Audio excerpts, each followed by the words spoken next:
Hello and welcome to Tech Deals. AMD's Radeon VII, the first 7nm consumer GPU in the world. 16 gigabytes of HBM2, $700.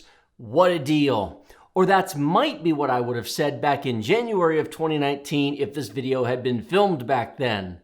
Welcome to the end of 2019 and the first and probably only video I will ever film on the Radeon VII. If you are watching this video now at the end of 2019 when I recorded this, welcome. I have a bunch of benchmark charts for you. I'm going to talk about this card's history, why it came out, and why it's ending in the same year it launched. In fact, AMD has already ceased manufacturing of the consumer version of this card. There are a few left on Newegg and Amazon at the time of this recording, but they won't last long, and they, interestingly enough, are not cheaper on eBay as the time of this recording. They're the same $700 price that they are on Amazon and Newegg. Why? We're going to talk about that. Before we get to the rest of the video, I want to let you know that this video was sponsored by Dashlane. Dashlane is the all-in-one password manager, digital wallet, VPN, and dark web monitoring service in one. You know you should be using complex, unique passwords on every website, but you don't because that's ridiculous. Nobody's going to type in some long random string of letters, numbers, and special symbols, 16 characters long, on the 250 websites they have accounts for. Enter Dashlane. It is secure and it does it for you. Locally stored passwords. It works on your desktop, your laptop, mobile devices, which is very important, and Dashlane Premium syncs all those together and lets you log in with a single click to all of your accounts.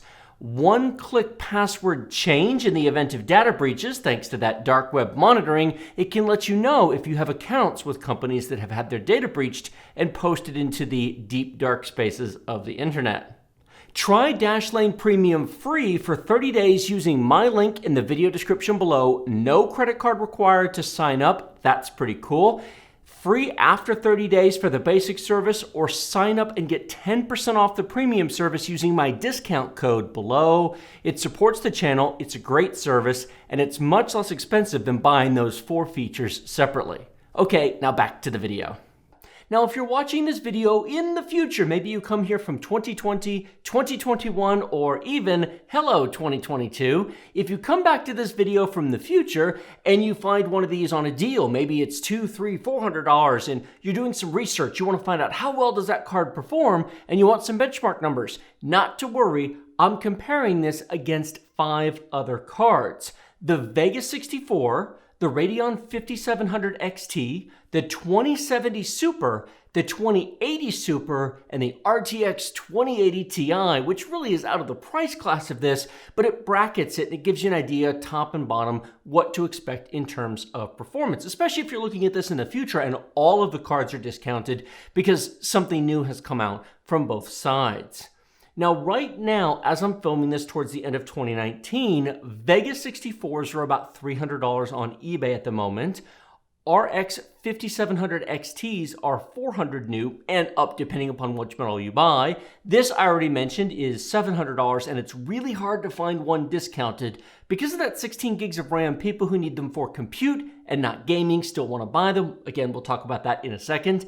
And then the 2070 Supers are $500, the 2080 Supers are $700, and 2080 Ti's are, gasp, about $1,100 new at the moment, plus or minus $100, depending upon which model that you want. But 2 or 3 years from now, all of them will be discounted beneath that point. Your shiny new brand new graphics card today is tomorrow's discount bin card, and then the day after's obsolete card that everybody's getting rid of for cheap. Funny how technology works, but it does tend to move pretty fast. Now, in January of 2019, Lisa Su stood up at the keynote speech at CES and said, and proudly held up this card and said, 7nm, 16 gigabytes, first, and she was correct in everything that she said. And the price seemed really good as well, $700. At the time, NVIDIA was selling their RTX 2080, the Supers hadn't come out yet, for $700. So the NVIDIA card was 12 nanometers and 8 gigs of RAM, and that had GDDR6, which is not as fast as HBM2. And this is 7 nanometers with 16 gigabytes of HBM2 with more memory bandwidth for the same price. This should have been a blowout deal. Everybody should have bought this card, right? Well, here's the funny thing. It actually isn't any faster than a 2080, plus or minus. In fact, the new 2080 Supers definitely beat it. Not to spoil it, but yes, there will be benchmark charts in just a second. This card is actually a failed, and I use that term in quotes for a reason, a failed Instinct card. It was designed, built, and meant to be what's called a compute card, something I mentioned just a minute ago. This is a card that was never meant to run games. It will run games. It's kind of like the Vegas in that response. They have HBM and they run games, but they never really lived up to their potential for the same reason. This even more so. This was designed to be installed in racks with large numbers of cards to do a variety of things. Weather forecasting, 3D animation for companies like Disney, Pixar, etc. Your latest animated movie or Star Wars movie would be rendered on something like this, or an NVIDIA card, but the high-end NVIDIA cards are competitors, their Quattro cards are, to this in Instinct form. But they have to be tested and certified to pass a certain level of quality, a certain level of reliability and performance, and some of those cards don't pass that rigorous standard. Those cards are thousands and thousands of dollars. Some of those cards are up to $7,000. This is $700. So those cards pass a very tight and very rigorous testing standard, and some fail. Now, they can sometimes be sold as lower end cards. There are some Instinct cards that might be $3,000 or $4,000, but if it fails even those tests, basically they have to throw it away. But they spent real money making the cards. And so what AMD did as a stopgap measure, all companies do it, I am not specifically knocking AMD for this, but in this particular case, as a stopgap measure to counter the RTX 20 series from NVIDIA, which had been launched 3 months prior in October of 2018, they repurposed their Instinct cards to create the Radeon VII because Navi was not yet ready, and they needed something that was faster than Polaris and frankly better than Vega in most respects. And so this gave them a high-end card that they could point to and say, see, we have an RTX 2080 capable card. Great! Here's the funny thing.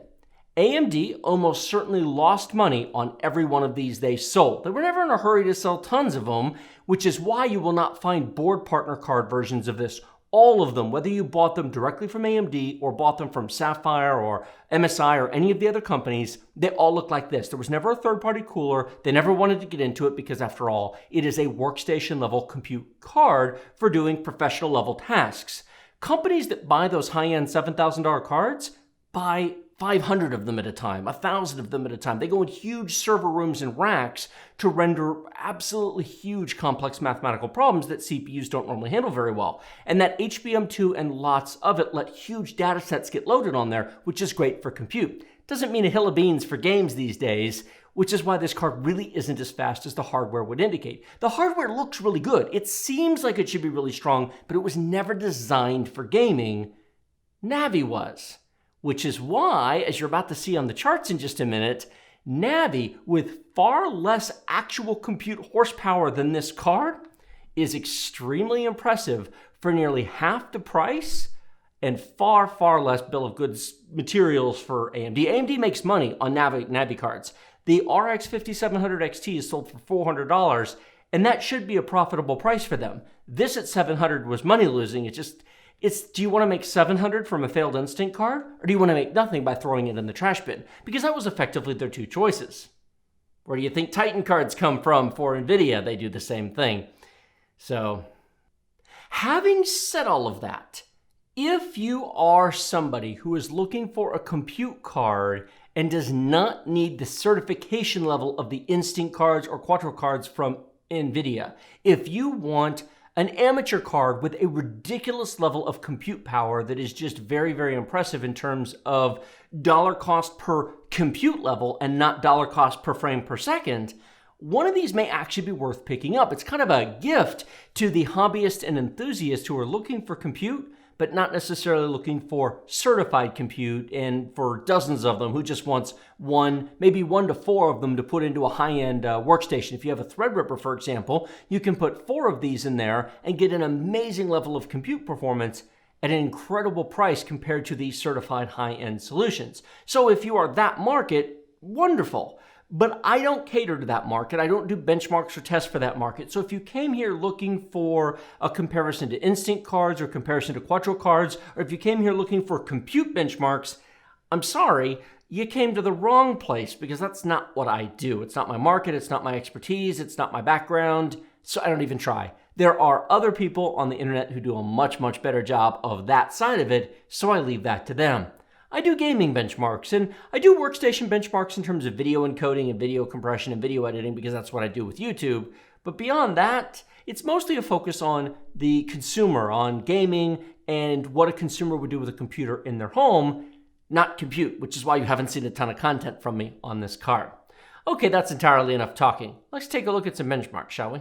Something new for this video, rather than padding the runtime by showing you the actual footage of the benchmarks, which I've done in multiple videos now, we're cutting straight to the chase on the charts to keep this short and sweet. The RX 5700 XT is faster than a Radeon 7 at 1080p in Assassin's Creed Odyssey. It is not faster at 1440p and 4K, however. The faster memory on the Radeon 7 most certainly helps there, but they are neck and neck. And given the price of those two cards, the 5700 XT is the clear absolute winner for gaming performance. Minimum frame rates are well below the NVIDIA cards here. This doesn't continue on every test, but it definitely does at 1080p and 1440p, and the 5700 XT absolutely wins this one as well. Moving on to Far Cry New Dawn, at 1080p, we are largely CPU bound. None of these cards can really go any faster because, frankly, even with a 5 GHz i9 9900K, it just isn't going any faster. At 1440p, the cards separate a little bit, and the Radeon 7 is still the AMD winner here, but not by much. Notice that Vega 64 at 1440p really falls behind compared to the 5700 XT. It might be a deal if you get it at a good price, but the new Navi cards are definitely better. At 1440p, we are largely CPU bound when it comes to the minimums, except for the Vega 64. Notice that at 1440p, all of the numbers are tightly compressed, and there's no difference between a 2080 Super and a 2080 Ti. At 4K, there is a bit more difference, but not much, with only the 2080 Ti leading the pack. Gears 5 is a new addition to my benchmark suite, and amazingly enough, the 3 or 4 middle cards here have very, very minor differences in performance. 112 on the low end for the Radeon 7, 126 at 1080p for the 2080 Super, 77 to 88 at 1440p, and 41 to 50 at 4K. These are rounding errors. I mean, sure, the 2080 Super is faster, but for $700, it's a lot of money compared to a 5700 XT. The Vega 64 falls behind, and of course, if you have all the money in the world, there's only one card to buy, but it's an expensive one. Showing the minimum frame rates, nothing changes. The ratios stay the same. The story stays the same. The middle cards are in a tight group with one on the way high end and one on the low end. Ghost Recon Wildlands. Yes, I know Breakpoint's out. It was not out when I benchmarked these cards, so Ghost Recon Wildlands it is.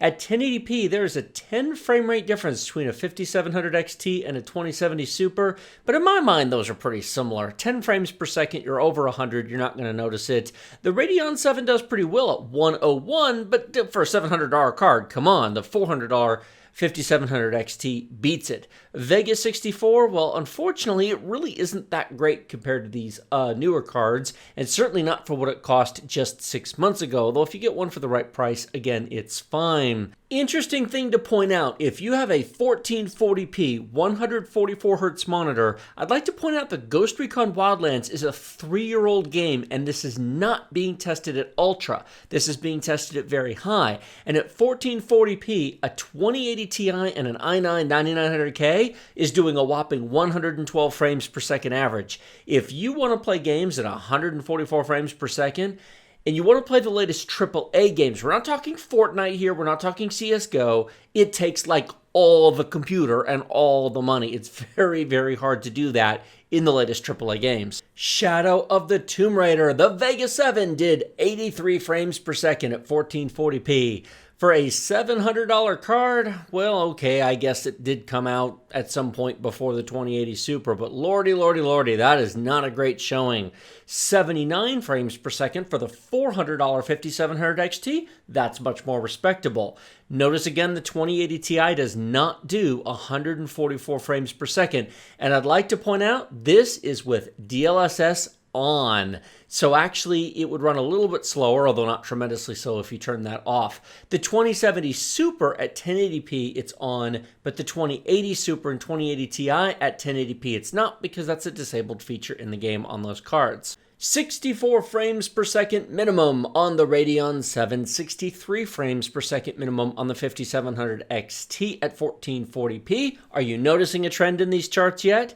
If you want to play at 1080p, you'll get a lot of life out of any of these cards, because you notice the minimum frame rate is way up there. If you want to hold 60 frames per second, any of these cards should last you 3+ years without a problem. Here is the 5-game average across all 3 resolutions. This is why the Radeon VII has been discontinued and serves no point, because the $400 5700 XT does the same thing for a lot less money. So why continue to even bother marketing and making the Radeon VII?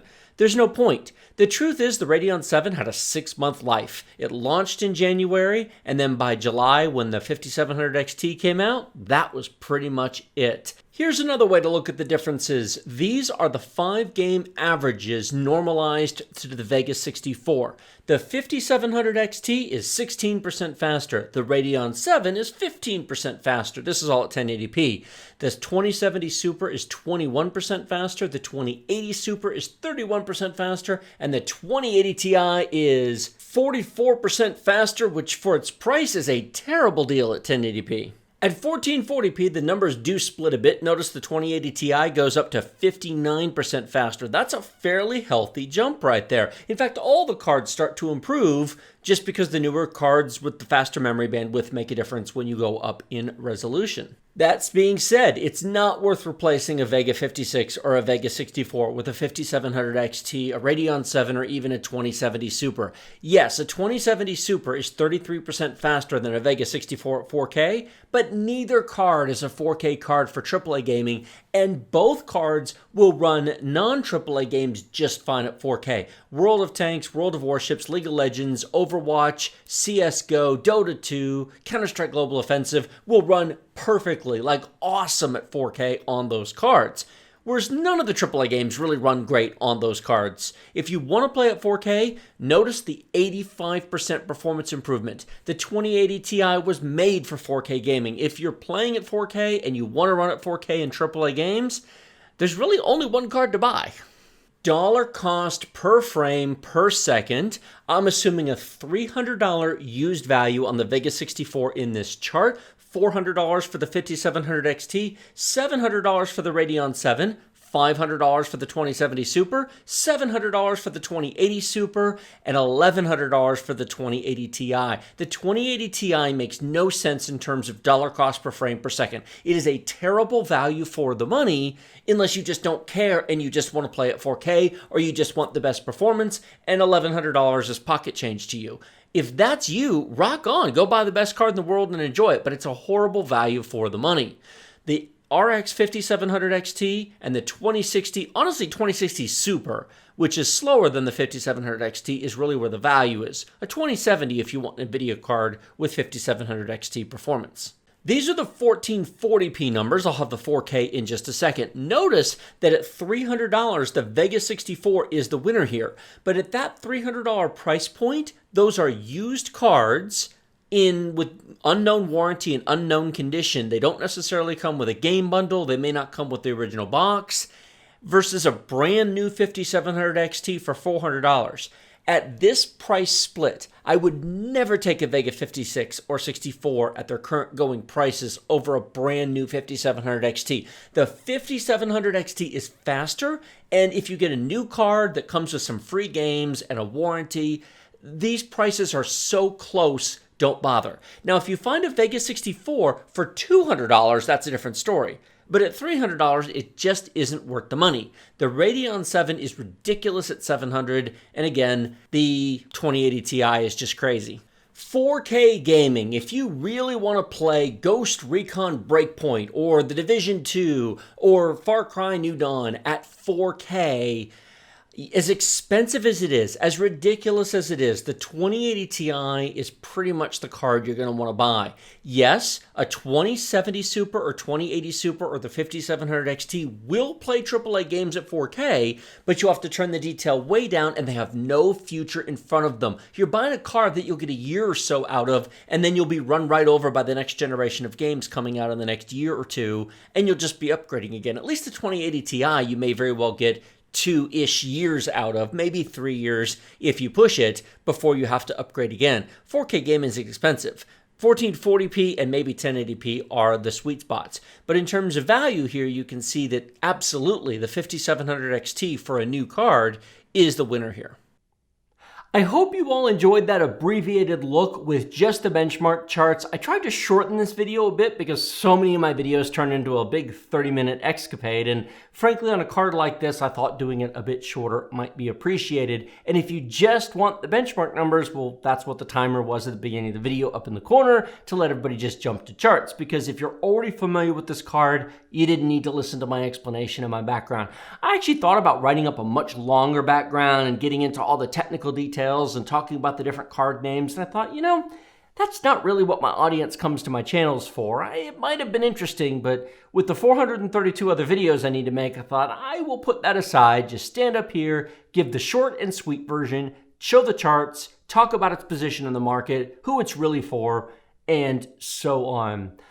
This probably will be the only video I do on this card because for most of you, this is not worth considering. Buy an RX 5700 XT. Buy a 2060 or 2070 Super. The ones above a 2070 Super lose their value, as you saw from the charts there really fast. I mean, the 2080 Ti is great, but at the current going prices, there's no value there. Those are for the people who are not price sensitive. If you're the kind of guy who buys a new car every 3 years and can pay cash for it, and you got money in the bank and you just don't care, what are you watching this video for? Go buy a 2080 Ti and enjoy the amazing performance.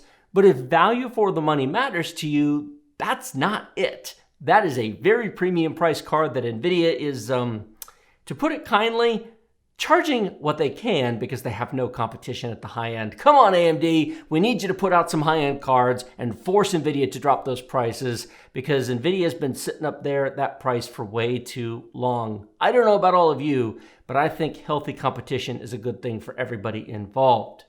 Like this video if you like it, share it with your friends if you love it. Remember to subscribe to my channel with the big huge red button directly below. Questions, comments, thoughts, feedback, suggestions, you know where the comment section is. There will be links in the video description for all the cards that I mentioned to Amazon, Newegg, and eBay. Those are affiliate links. They do support the channel. If you like my content, if you like my approach, if you find my videos helpful and useful, using those links when shopping, whether you buy any of these video cards or anything else, it doesn't matter. Whatever you buy during your browser session from when you click that link counts, and it does support the channel at no extra cost to you. It's greatly appreciated. Patreon for $2 a month, Floatplane for $5 a month are both options down in the description below if you wish to directly support the channel. It's greatly appreciated. I know not everybody can, but those of you who do, thank you very much. Thanks for watching, and I will see all of you next time.